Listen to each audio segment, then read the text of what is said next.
Po ne jemi në Minierën, gati 700 vjet e më shumë.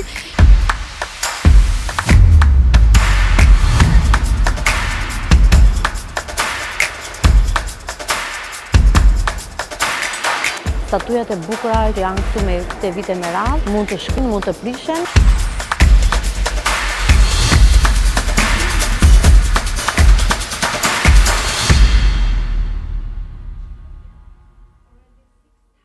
Sot jemi në një nga vendet më turistike në Poloni, po jo vetëm në Poloni, por në tërë Europën. Jemi në Minierën, më të vjetër në Poloni dhe në Europë, ku ka marrë edhe çmim nga UNESCO për trashëgiminë kulturore, historike që ka kjo Minierë. Gati 700 vjet e më shumë e vjetër, është shumë e madhe, shumë e bukur dhe një nga vendet më unike, më magjepse që unë kam vizituar deri më sot. Ndiqni videon deri në fund edhe nuk keni për të penduar. Poshtë Minierës nuk ka vetëm tunele, po aty ka kisha, skulptura, llamba kristali, madje edhe katedrale e plot e bërë tërësisht nga kripa. Është kapela e famshme e Shën Kingës, ndodhet 101 metra nën tokë. Lambadarët që ju shikoni në video janë prej kristale shkripe. Duken si prej xhami ose diamanti, por në fakt janë kristale kripe të punuara me dorë nga artizanal që janë shumë të famshëm në botë për këtë punë dhe prapë mbizotërojnë mjedisit deri më sot. Mbretërit polak e përdorin Minierën si thesar mbretëror. Në mesjet kripa i quaj Ari i Bardhë dhe kjo Minierë siguronte rreth 1/3 e të ardhurave të gjithë Polonisë. Brenda Minierës 135 metra nën tokë ka një liçen. Po, ka një liçen. Mund ta shohësh madje dhe varkat që notojnë dhe uji është aq i kripur sa nuk mund të zhytesh, sepse noton vetvetiu si në detin e vdekur. Ajri poshtë tokës është i pastër dhe i shëndetshëm. Është pa ndotje, pa alergjene dhe pa bakterie. Mjekët madje rekomandojnë për terapi frymari dhe prandaj kjo Minierë ka dhe shumë turistë që vinë vetëm për këtë gjë. Miniera e tërë ka gati 245 kilometra tunele, gati 152 milje. Nëse do t'jeci të gjitha do të duheshin mbi 2 ditë. Por neve gjithë turi na mori rreth 3 orë e gjysmë diçka e tillë dhe më besoni që u lodhëm edhe pse bëm dalesa në shumë pika ku u shlodhëm sepse vërtet ishim tërkohës duke ecur dhe kishte shumë turistë. Por vizitorët, përfshirë dhe ne, kemi parë vetëm 2% të saj, që nëse 2% asaj që pa shumë, nuk e imagjinoj dot as nuk e konceptoj dot çdo të thotë 98% tjetër që duhet të shikoja. Çdo gjë që shikoni në video është prej kripe, nga dyshemeja, muret, statuja, çdo detaj që është gdhëndur nga minatorët vet, dhe jo vetëm nga artistë profesionistë. A i dini që njerëzit martohen në këtë Minierë? Ka një kapele funksionale për dasma, kështu që disa çifte thonë po, 100 metra nën tokë mes kristale shkripe që shkëlqejnë.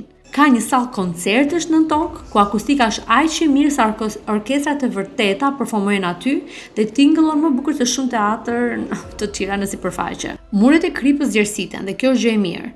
Lagështia e Minierës i bën muret të ndriçojnë sikur të kenë diamante dhe kjo djersitje ndihmon në ruajtjen e skulpturave.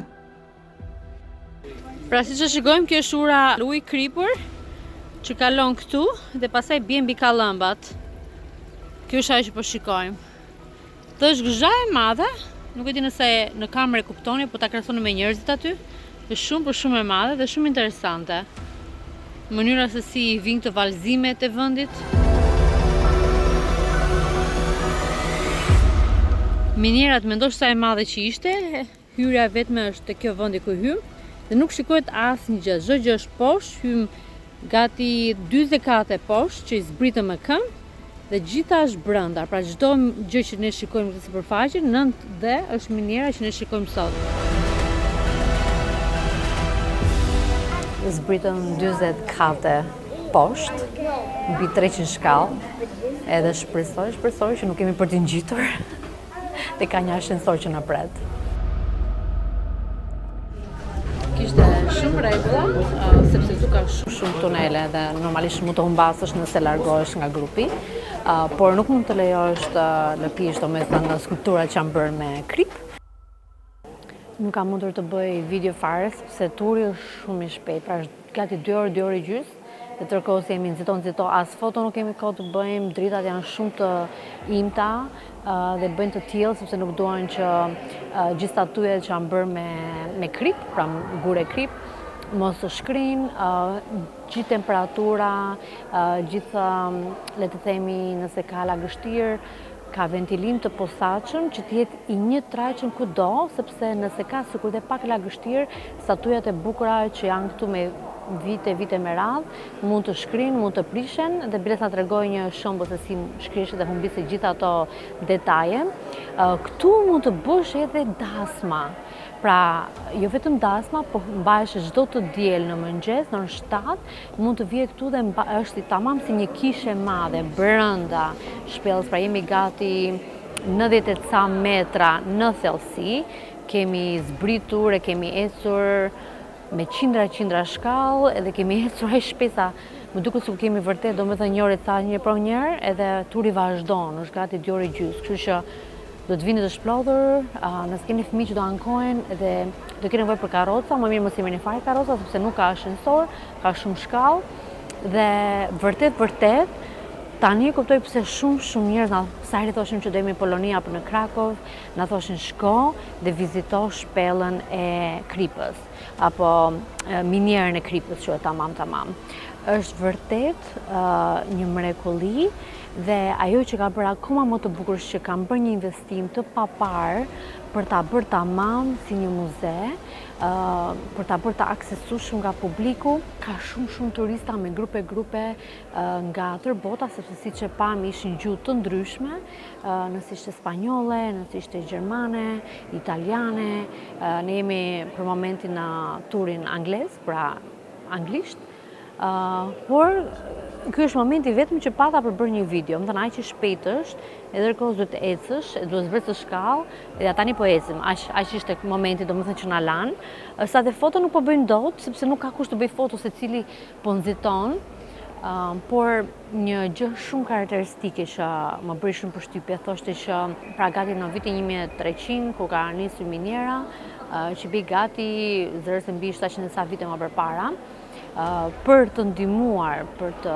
marrë kripën, i bënin në një formë tip cilindre, ku ishin më e thjesht për ta rrotulluar dhe për ta çuar lart. Një fakt shumë interesant, në një farë mënyrë dhe të pabesueshëm, ishte fakti që çdo gjë nën minier, normalisht nuk ka pas makineri, është bërë thjesht duke zbritur kuajt, që ata i mbajtën aty për vite me radhë derisa ata ku e vdisnin, dhe biles kur vdisnin i le të themi varrosin nën minier, dhe ata kuaj asnjëherë nuk e shikonin më dritën e diellit, të themi, por rinin dhe punonin deri në minutat e fundit të jetës së tyre nën minier, dhe punëtorët e ndryshëm vinin në minier ku jetonin me muaj të tëra jashtë familjes, dhe nuk është se shkonin lart e poshtë sepse ishte një rrugë shumë e gjatë dhe punonin shumë orë të zgjatura nën minier për ta bërë realitetin që është sot kjo minier.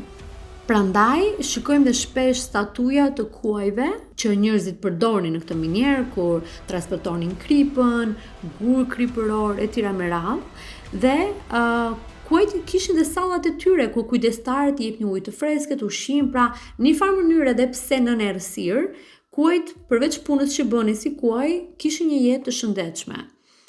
Dhe ata ishin trajnuar për të mbijetuar errësirës, dhe prandaj adaptoheshin me mungesën e dritës së diellit, ku në atë kohë nuk kishte as elektricitet dhe nuk përdoreshin as flak, por përdoreshin le të themi qiri ose një dritë shumë minimale që nxehtësia e madhe mos të shkrinte krip, të krijonte përmbysje të disa tuneleve. Duke zbritur në minier ishim gjithmonë me shkallë, dhe kur them më duk sikur zbritëm aq gjatë sa nuk e dija, domethënë, dhe prapë nuk ishte fundi i thellësisë së minierës, por kur dilje nga miniera, dilje me ashensor, dhe ishte një ashensor aq i vogël, aq dukesh tamam si amator në një farë mënyrë, tamam nuk ishte bërë që të mbante shumë njerëz një herësh, dhe ishte pak i frikshëm, kishte shumë zhurmë, shumë erë që krijonte nëpër tunelin që po vini me ashensor lart, dhe më duket se mbante rreth 4-5 njerëz një herësh, dhe ishin shumë të ngjeshur. Ajo ishte vetëm një mënyrë për të shkuar lart. Dhe nuk e imagjinoj dot ç'mund të ndodhte nëse një nga ato ashensor mund të prishej dhe ne të ngjesim aty në minier, Por, edhe sot i kësaj dite ka akoma inxhinier, ka akoma punime që bëjnë minjerë dhe funksionale, por dhe kanë krijuar ato 2% që është për turista, dhe më besoj ishte qytet më vete. Nga shkallë që si njerëzit kishin sa më shumë idenë se çfarë kanë minjerë, por nuk patëm as siç tham 2% që pam të çfarë kishte.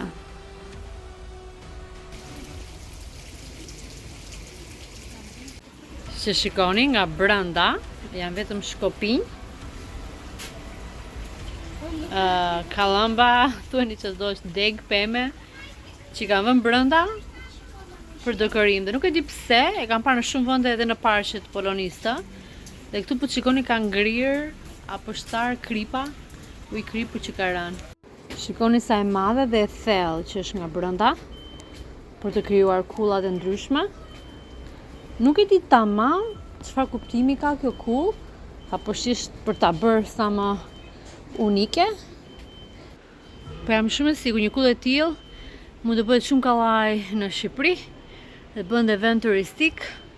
Siç e shikoni, mua po merr fryma sepse kam ecur, e kam zbritur shumë shkallë sot, 3 orë ecje, e do thoni sa kalori kam harxuar. Po matëm e peshoj ditë për ditë, 0 kalori. Dhe thënë drejtë, nuk është se kam bën ngrënë, nuk është se kam bërë shumë ushqime të si pica e gjëra, jam mundur të ha ushqishëm, ndonjëherë nuk kam ngrënë mëngjes fare dhe prap as 1 kile nuk kam rënë.